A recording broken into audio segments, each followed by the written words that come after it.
مولاي صل وسلم دائما أبدا على حبيبك خير الخلق كلهم مولاي صل. سبحانك لا علم لنا إلا ما علمتنا إنك أنت العليم الحكيم. اللهم علمنا مما جهلنا وذكرنا مما نسينا. رب اشرح لي صدري ويسر لي أمري واحلل عقدة من لساني يفقهوا قولي. Kita mulakan dengan Al-Quran Al-Fatihah. Alhamdulillah Alhamdulillah Rabbil Alamin. Iyyaka na'budu wa iyyaka nasta'in. Ihdinas siratal mustaqim. Siratal ladzina an'amta 'alaihim ghairil maghdubi 'alaihim waladdallin. Alhamdulillah, kita syukur pada Allah Subhanahu wa taala kerana dapat kita bersama dalam bulan Maret ini seperti terluka dan seluruh iman kita masjid dan hadirat Allah Subhanahu wa taala beri peluang kepada kita hidup ni sekali. Tidak ada peluang kedua. Hidup kita ni tidak macam roket kereta. Roket kereta kita tahu tarikh mati, kita tahu boleh hidup semula. Tapi hidup kita ni sekali. Dan sekali inilah yang menentukan nasib kita di alam barzakh, alam kubur, atau alam mahsyar, atau alam akhirat. Oleh kerana hidup kita ini hidup dengan tujuan, hidup dengan membawa satu kewajipan. Allah Subhanahu wa taala sebut dalam Quran, "Wa ma khalaqtul jinna wal insa illa liya'budun." Aku tidak ciptakan jin dan manusia melainkan untuk mereka menjadi hamba. Maksudnya kalau sekiranya tidak kerana Allah, kalaulah tidak kerana nak jadikan manusia ini sebagai hamba Allah, maka Allah baik tak payah hidup manusia. Tujuan satu je. Tujuannya dia dulu, untuk jadi hamba Allah.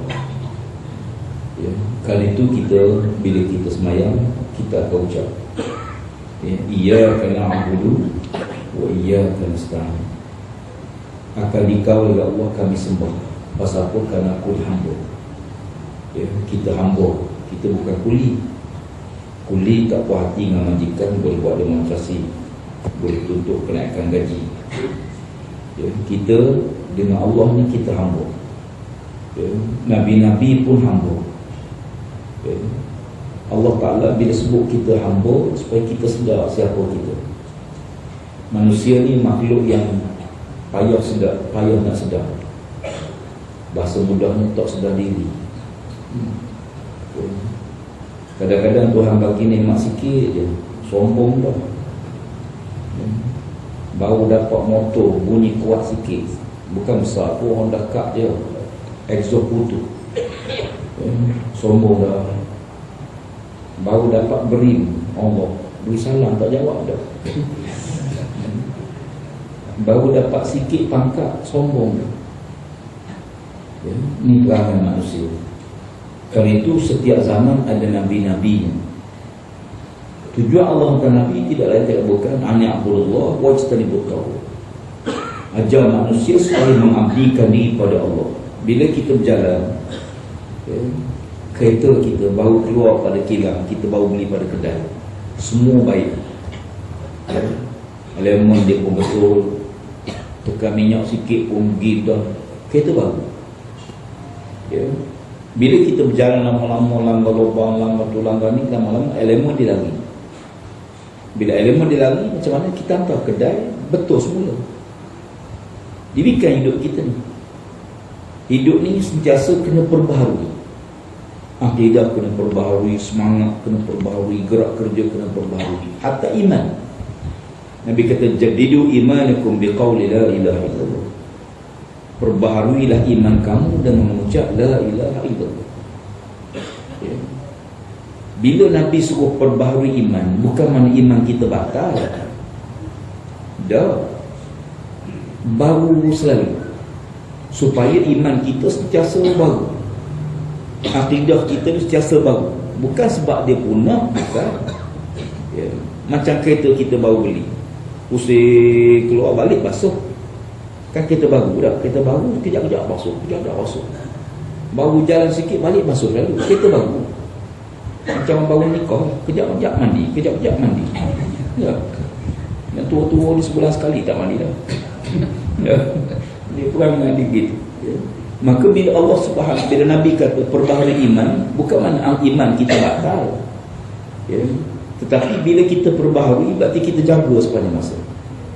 Ya. Memelihara iman ini sebahagian di antara tuntutan syarak. Ya. Hifzul iman. Ya. Orang jaga iman, menjaga iman tidak sebagaimana kita jaga pokok, tak sebagaimana kita jaga anak. Ya. Sebab iman ataupun akidah ni benda yang duduk tubuh kita. Ya. Pasal apa disebut akidah? Perkataan akidah berasal pada perkataan akdun. Akdun, akad. Asalnya ikatan, mengikat benda. Ya.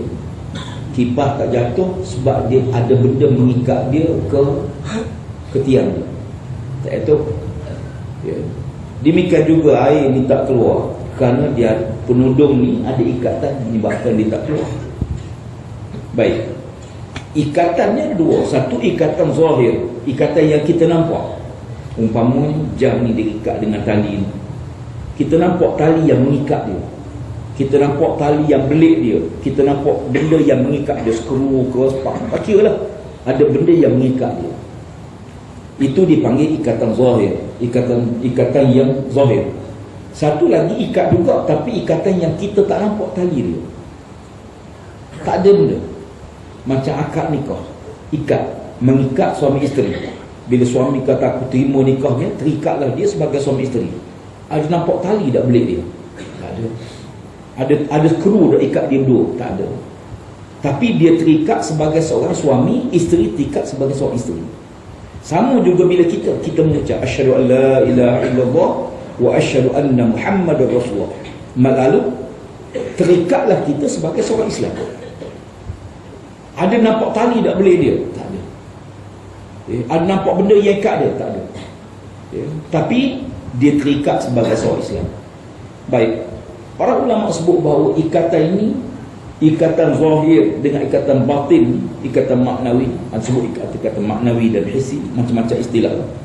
Tapi satu ikatan yang zahir dengan ikatan yang batin. Mana yang kuat di antara dua ikatan ni? Ya, tentulah ikatan batin itu lebih kuat. Ya. Ikatan yang tak nampak tali yang mengikat tu lagi kuat daripada ikatan yang nampak tali.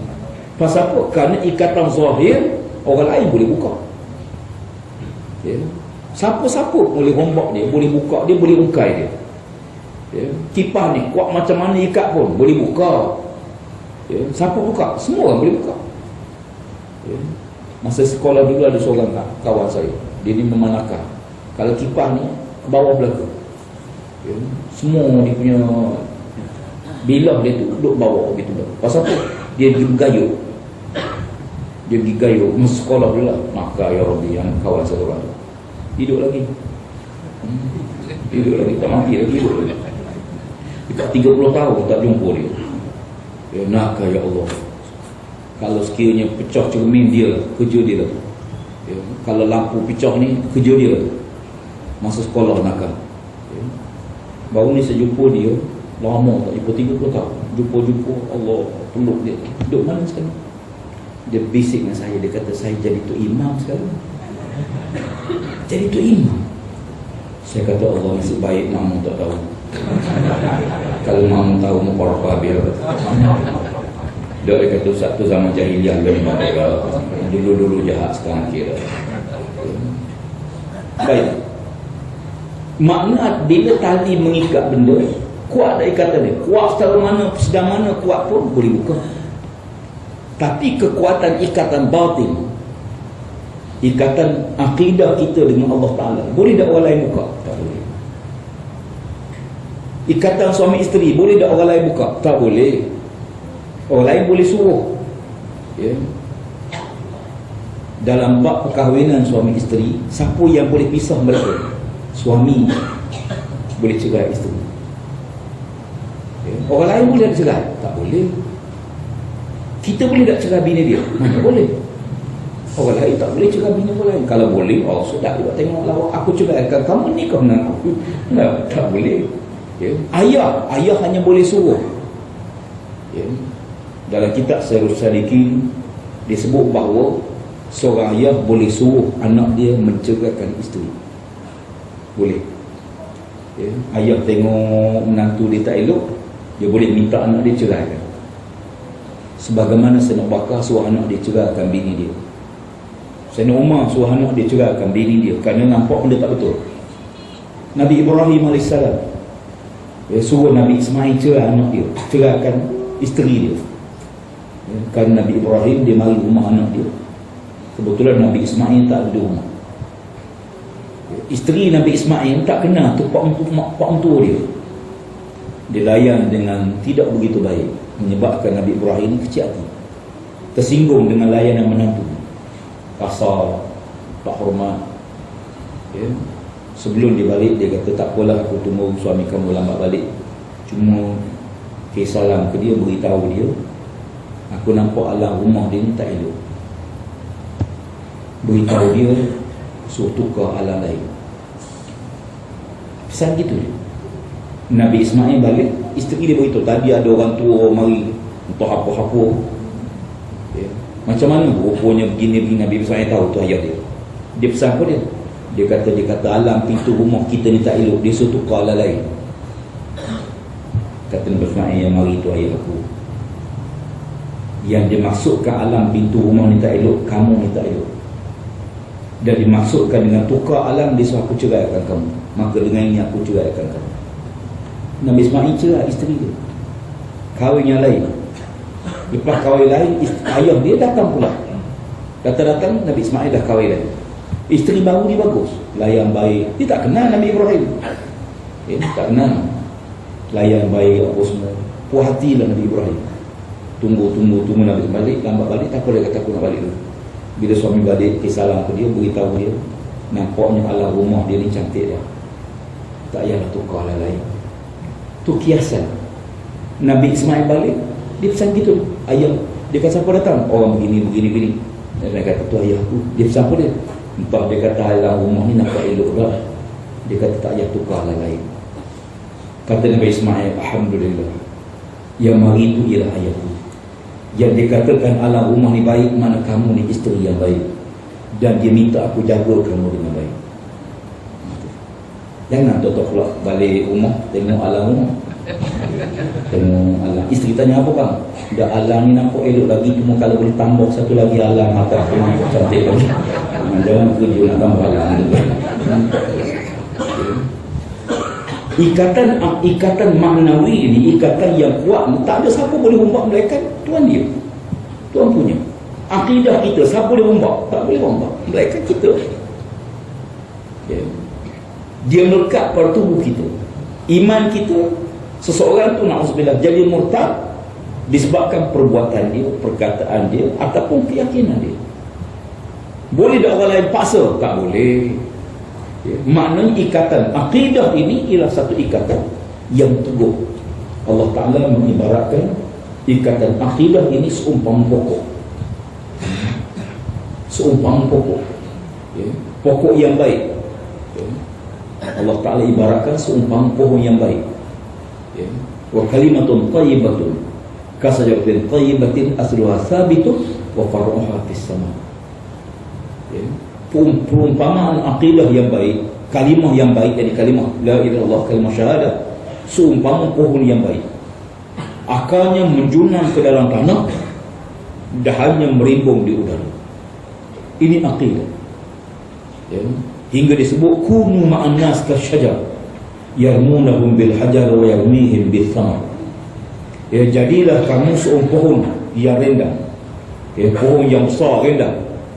Kadang-kadang orang ambil buah kamu, mereka baling kamu dengan batu, tapi balas dengan buah.